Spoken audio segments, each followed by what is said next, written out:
Welcome back to part 3 of this 4-part training series on how to adjust your nutrition and your workouts based on your cycle.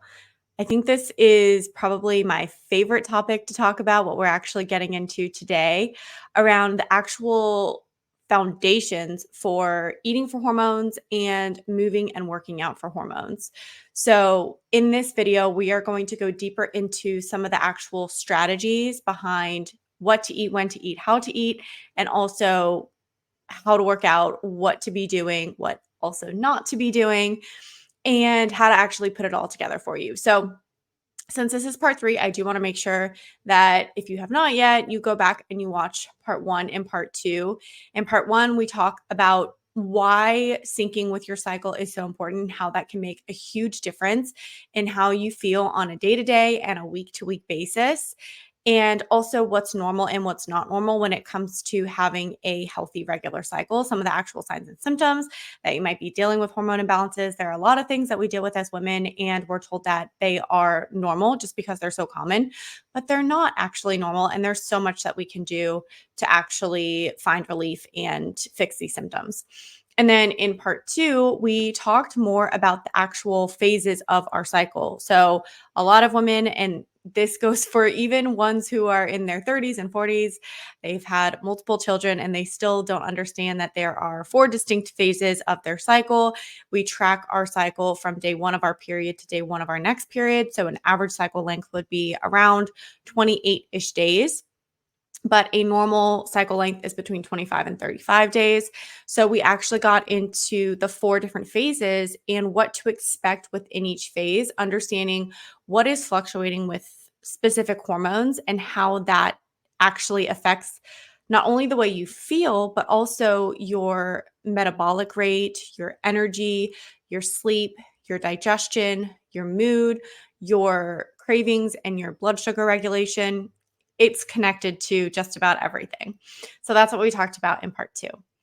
So, with part 3, like I said, this is probably one of my most favorite topics. So, I'm going to go ahead and get my screen shared for you so we can go over everything together. I am a very visual person and I like to see what I'm learning. I like to read and I like to listen. So, if you're anything like me, you'll also appreciate this. So, what we're talking about, and this is step 2, because step 1 was just understanding the 4 phases of your cycle. Step 1 with a lot of things is just having awareness. So, I always like to start there. So, then with step 2, we're getting into what can you actually do? And just as kind of a quick recap, in case you're still wondering, like, is this important for me? Why should I care about this? I strongly believe, and this comes from not only working with over 500 women at this point and also experiencing a lot of health symptoms myself related to thyroid hormones, gut issues, imbalances with my cycle, difficulty with body composition, feeling tired all the time, doing CrossFit 6 days a week at 6 a.m. and completely burning myself out. I've done it all. And I've been through a lot. And so I've also learned this from personal experience here. I wish I knew this sooner, that really, whenever we eat and we move to support our hormones, and also I want to give the caveat, I always emphasize this, but we should care about our hormones, especially in our 20s and 30s and 40s. It's not just something to pay attention to if we're trying to get pregnant or we're going through perimenopause or menopause, or, we're paying attention to maybe our hormones when we go through puberty. All of the times in between in our fertile years are honestly the most important to support our hormones. So when we eat and we move to support our hormones, we're actually nourishing our body in a way that controls and supports our energy, our mood, our hunger, our metabolism, our sleep, our periods, and our digestion so that we actually feel like our best selves. We can show up every day and we have the energy and the motivation to do things that actually bring us joy, which is honestly the whole point of being healthy in the first place, right? It's not to hyper focus on your health or be obsessed over working out and what you eat and stressing out about those things all the time. It should not take up a ton of brain space. We need to prioritize our health so that we can live life to the fullest and do things that actually bring us joy. So, whenever you are supporting your hormones and living in this way that is in sync with your cycle, what's actually possible for you? And I always like to emphasize and paint this picture because we lose sight of it. We think that it's just normal to wake up and feel tired or to rely on coffee at 3 p.m. or to feel guilty whenever we give into cravings or wake up at 2 a.m. or have really heavy, debilitating periods or have to be put on hormonal birth control for our acne or our heavy periods. So, what's possible when you support your body in this way is steady and consistent energy, regular, painless periods, healthy body composition without restrictive dieting, positive moods, feeling resilient to stress and like you can actually handle the day to day things that life is throwing at you, having clear skin, having solid sleep, better digestion, not feeling bloated after your meals or when you eat out, not having reflux or needing coffee just to have a bowel movement every day. And most importantly, I think, in my opinion, is feeling confident in your body and in your food choices, knowing exactly what is right for you because you've done the work, you pay attention to how what you eat and how you move makes you feel. And that ultimately is super empowering when you're actually in the driver's seat of your health. You're not outsourcing it to other people, whether that's a doctor or somebody you follow on Instagram or Google, and you really do know truly what works for you. So let's talk about. I want to touch on some of the things that we maybe are doing unknowingly to sabotage our hormones. And I did a lot of these. So not shaming anybody if you're still doing these things. But I want to first just touch on what are the misconceptions. If you are familiar with the concept of cycle syncing and why my approach is a little bit different, one of the mistakes or just misconceptions that I see around this concept is thinking that each phase needs to look completely different. And honestly, that just overcomplicates things. We don't need to overcomplicate our nutrition. And I find that that's kind of an overarching theme, especially in 2024, is just overcomplicating everything. There's so many rules around what you can and can't eat, and it should not be that way. When we get back to the basics too, it actually isn't really confusing, I promise. And that's why I'm such a huge proponent of education and just teaching this stuff. But with cycle syncing, you actually don't have to eat completely differently during each and every phase. The reality is that the foundations are what matter the most, and those need to be mastered first. So if you're watching this and you don't even know anything about what phase of your cycle in, or maybe you're on hormonal birth control, so you actually don't have those fluctuations in your cycle, this is the best place to start. This is how you're going to support your body and feel your best. And then from there, once we get those foundations down and we understand what to do, we can listen to our body within each phase and make more subtle and smaller tweaks. And we'll talk about that in part 4. So, in other words, to kind of summarize what I'm trying to explain here, is that we need to learn how to eat, not how to not eat. I emphasize this a lot, especially with clients, because they will come to me and they will have tried all of the things, but all of the things involve restriction. They're focused on dieting to some capacity, even if we don't see it as dieting. For me, it was strict paleo and counting macros. For a lot of women, it might look like just unintentionally under eating and cutting foods out, restricting or, trying to stick to these like guilt-free products. And a lot of the health trends that are out there, I talked about this a little bit in the last video, but they're working against our female physiology. Like low carb is not friendly for your thyroid hormones. Intermittent fasting is not friendly for your stress hormones. And all of the hacks and trends and things that we see out there now aren't actually teaching us how to eat and how to nourish our body. So that is really what we need to get back to and what we want to focus on the most. And it gets so much simpler and easier and enjoyable whenever we are able to master that. So let's touch on some of the common hormone sabotagers and just mistakes that I see a lot of women making. And these are the mistakes that can contribute to imbalances because what got us here, our symptoms didn't just come out of nowhere, right? So there's always a reason and a root cause for why you feel the way you do. And if you're feeling good right now, you're like, my energy is great, I have amazing periods, and you're just looking to optimize things a little bit more, that's fantastic. But usually people who are somewhere on their health journey are there because they're not feeling well or they have some symptoms that they want to see improved. So your hormones don't just get off out of nowhere. There's something that kind of causes this domino effect and this cascade of imbalances.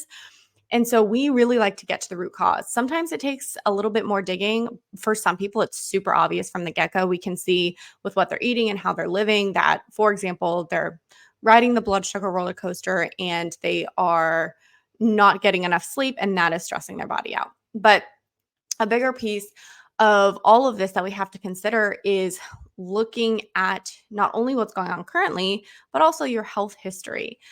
And this could include dieting habits, this could include stressful events that might have happened, it could include supplements, medications, surgeries, pregnancies, being on birth control. So many things add up, and we can piece it together to figure out what actually got you here.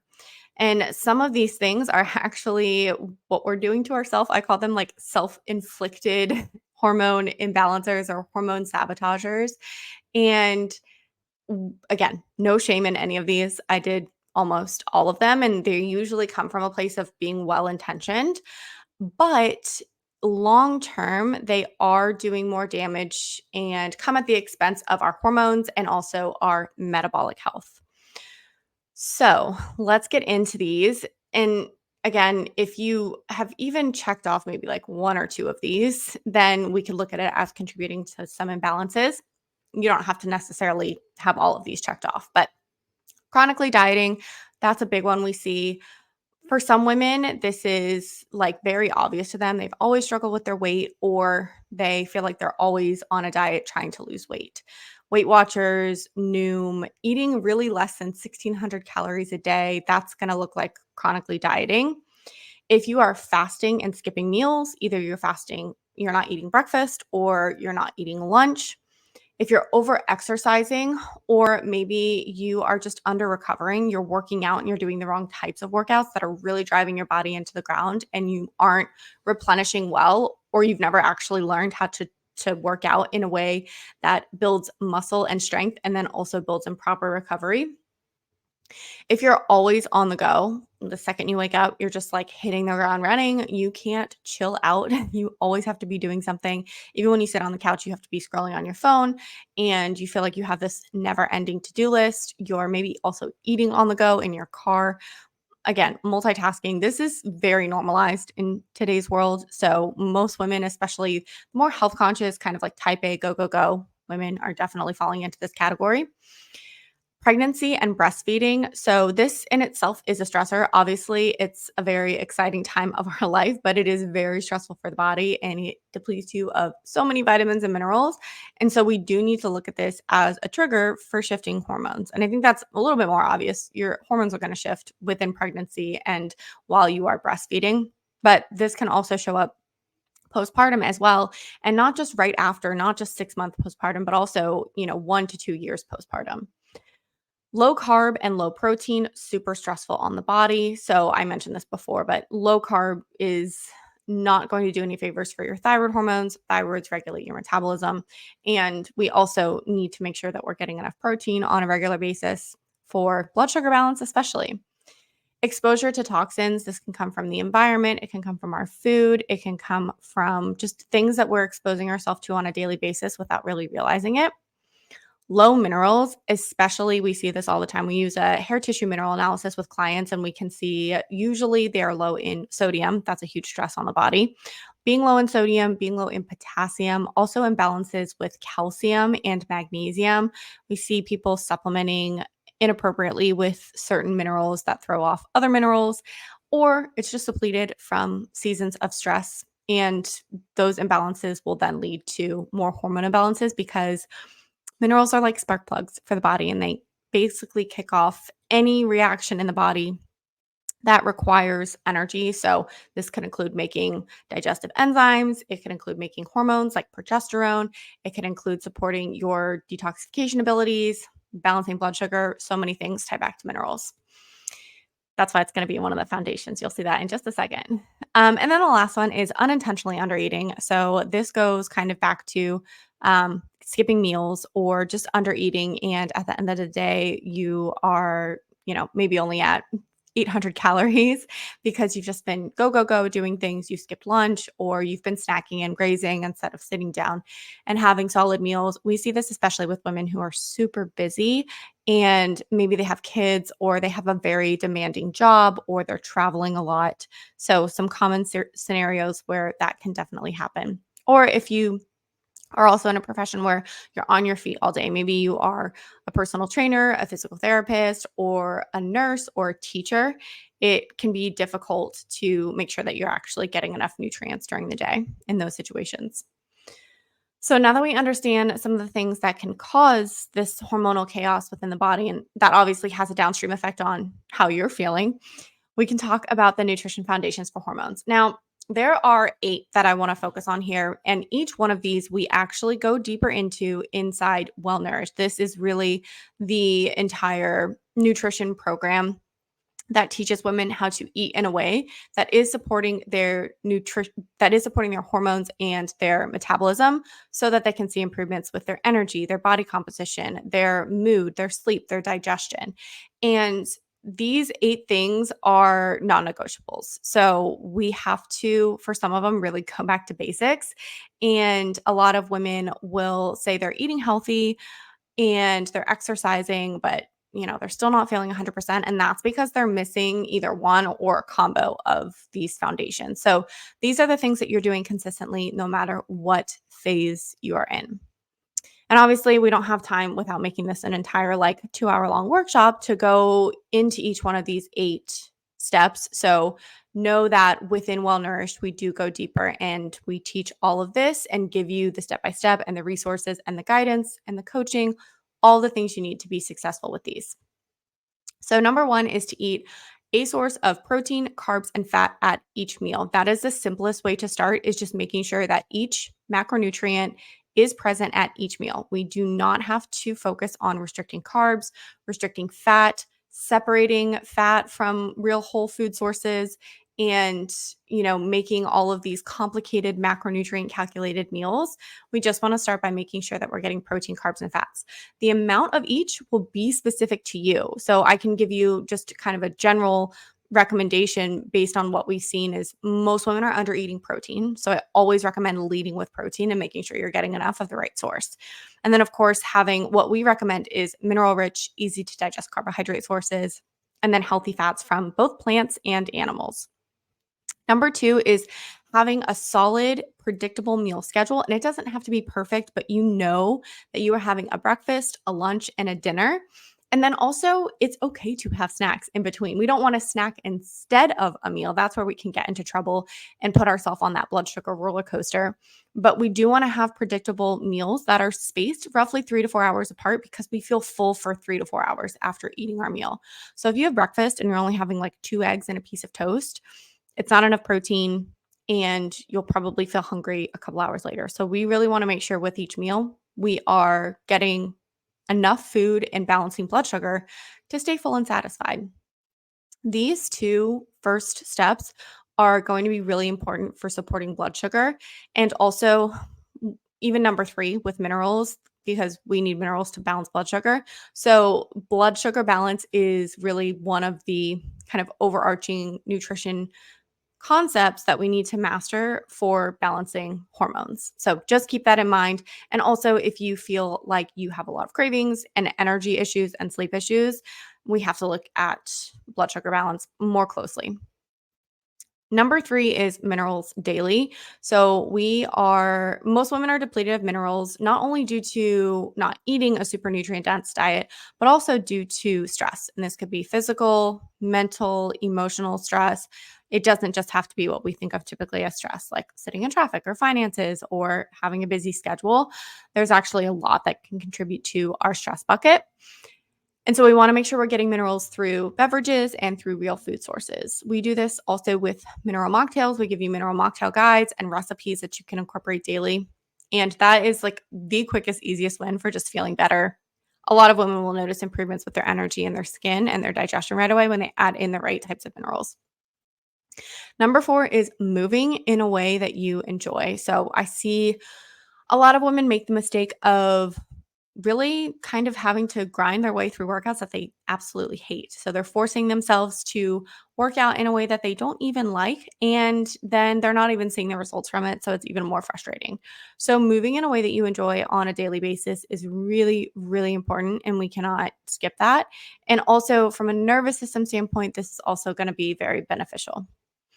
Number 5 is getting sunlight in the morning and then limiting blue lights at night. This is where we look more into supporting your circadian rhythms. So you have to support that 24-hour circadian cycle just as much as you're supporting your monthly cycle. And the best way to do that is getting sunlight in the morning and then not doing a lot of blue lights at night. So you're not staring at your phone or your computer or using stimulating lights, going to the grocery store, going to the gym, things like that. We really want to limit those blue lights in the evening. Number 6 is sleeping a solid 8 hours in a cool and dark room. And you might have noticed I'm moving a little bit away from the nutrition piece, but these influence our nutrition choices and vice versa. So whenever we aren't sleeping, we're going to throw off our blood sugar and we're going to throw off our digestion. And that's going to lead to more difficult food choices the following day. So we have to sleep in a cool, dark room for 8 solid hours. If you struggle to stay asleep or fall asleep, that's a sign that you need to support your hormones. Number 7 is supporting your nervous system and being aware of stressors. Again, having that awareness is the first step to a lot of things. So this is why we do an actual nervous system assessment and actually figure out all the different categories that are filling up your stress bucket and what you can do to take away from that. And if you're like, I'm not stressed, we can use an HTMA test and your body will actually tell us what stage of stress you're in and how that's affecting your thyroid hormones, your blood sugar, your nervous system, your hormones, basically all of the systems of the body. And then number 8 is having regular daily bowel movements. Your gut and your hormones are intricately connected, and you really cannot have healthy hormones without having a healthy gut. So we need to make sure, especially if you're having more of those estrogen dominant symptoms that we talked about previously, you have to make sure that you're having regular daily bowel movements. And it goes both ways because in order to have healthy daily bowel movements, you have to have healthy levels of thyroid hormones, and also you have to balance cortisol. So we have to support those hormones to also support our digestion. Listing out some just examples of nutrient dense foods, not saying you have to eat all of these. It's not like an exhaustive list, but just to kind of move away from the concept of us having to eat a lot of like raw fruits and veggies and salads and greens powders and green smoothies and yogurts with granola. And I feel like a lot of those kind of like trendy, healthy things that we see, or having to eat all organic, not doing any like actual fatty meats. So there's nothing healthier about like lean chicken breast or lean turkey versus doing chicken thighs or grass-fed beef or fish with the skin. So without going too much down a rabbit hole here, and I am actually at the end of this workshop series, I'm going to share some actual recipes with you. And within that recipe book, there will also be more specific food recommendations as well. But these really focus on nutrient density and getting vitamins and minerals. And also, whenever you combine these in a way with protein, carbs, and fats that balances blood sugar, that's whenever the magic happens with feeling better and balancing your hormones. Okay, so we talked about nutrition. Now let's talk about workouts and movement. So, same concept, just like you don't have to be eating a bunch of different foods within each phase, you also don't have to hop around to completely different workouts. One of my biggest pet peeves, especially as a former personal trainer and knowing a lot about programming and working out in a way that helps to build muscle and move well and not just beat your body into the ground with, 500 burpees is if you're jumping around from Pilates to yoga to running to weightlifting to a boot camp class to bar class, like all of these different things, you're not going to see results. You're not going to get stronger and you're not going to see progress with body composition. If you enjoy those workouts, do them. That is one of the key pillars, doing workouts and movement that you enjoy. So you can do that, but don't think that you have to. Don't think that you just because you're in your luteal phase, you're not allowed to lift weights, as an example. So the reason that I also just kind of hone in on this is because I do see a lot of things now on social media that tell you to literally change the type of workout that you're doing every single week. And you have like a class pass sort of thing where you're doing spin class, Pilates, boot camp, whatever it is. That's not going to be strategic or effective for building muscle, which is ultimately going to support your metabolism, build stress resilience, and support your hormones long term. And gets especially important the older we get. So, more reason to really focus on that.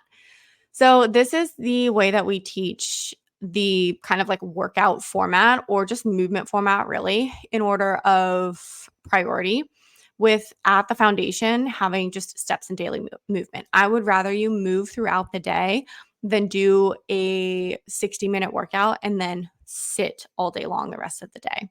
And then having an active lifestyle, adding in your strength training routine, and from there, sprinkling in some more higher intensity workouts. Something I also recommend is not rather listening to your body and not pushing your body so hard at the expense of your sleep and potentially driving your body into the ground a little bit more. So if you only get 5 hours of sleep and you wake up at 6 a.m. and you do a high intensity workout, you're going to be struggling either later that day, later that week, or later on in your cycle. So really listening to your body in that way. So 3 key concepts I also like to teach for workouts for hormones is number 1, progressive overload strength training. So this is doing actual weights that are challenging for you. For some people, they're starting at body weight being challenging. For others, they're lifting actual, using the barbell to load weight and increasing that over time. So I'm not talking about using 10-pound dumbbells while you're on the Peloton bike or doing the workout video that jumps from like one exercise to the next using these lighter weights. We really need to focus on a progressive overload strength training format. And then number 2 is muscle and movement. So this combination, if you take nothing else away from the workout foundations, it's muscle and movement, building muscle and moving throughout the day. That's what's going to support a healthy metabolism and hormones. And then lastly is cortisol conscious workouts. And this is kind of what I explained before about just being aware of your stress bucket and not adding fuel to the fire with more workouts, because workouts in themselves are a stressor on the body. We want it to be a beneficial stressor by properly resting and recovering. So this is what we can do to make sure that your workouts aren't like basically tipping or overfilling that stress bucket and adding more fuel to the fire. Because when you do that, you're going to feel more inflamed. You're going to likely gain weight. You're going to feel more puffy. You're going to have more cravings. You're going to struggle with feeling good and actually supporting your hormones. So that's why we need to have proper sleep, proper fuel, good stress management strategies. These are all going to be prerequisites for higher intensity workouts if that is something that you enjoy. So those are the foundations for workouts and for nutrition that are going to support your hormones. I scratched the surface with a lot of things. And like I said, we go in more depth inside Well Nourished. So if that's something that you're interested in, you can always apply for that program. And we'll talk more about if it's actually a good fit for you and what all you'll be able to learn and implement and the results that you can get inside that program. In the next part, so part 4, this is where we're going to get a little bit more into tweaking within each phase of your cycle. So I'm very excited to talk more about that. But really, the first piece is to make sure that you are mastering these nutrition and workout strategies first and foremost. And if you're doing any of these mistakes, just start to become aware of them and understand what is actually sabotaging your hormonal health a little bit more or driving your metabolism into the ground so that we can avoid those things. Okay, so I hope this part 3 was helpful for you. And again, if you haven't gotten back, watch part 1, part 2, part 3, and then tomorrow I will be recording part 4 for you guys. And as always, if you have any questions, you can either drop them in the comments or you can send me a DM on Instagram at Meg Crozier NTP. That's where I like to have a lot of conversations and really get to know you. So if we haven't talked yet there, definitely send me a message. Let me know that you watched this. And if you have any questions, I'm happy to talk through them. So that is all for today. And I will see you in part 4. Bye.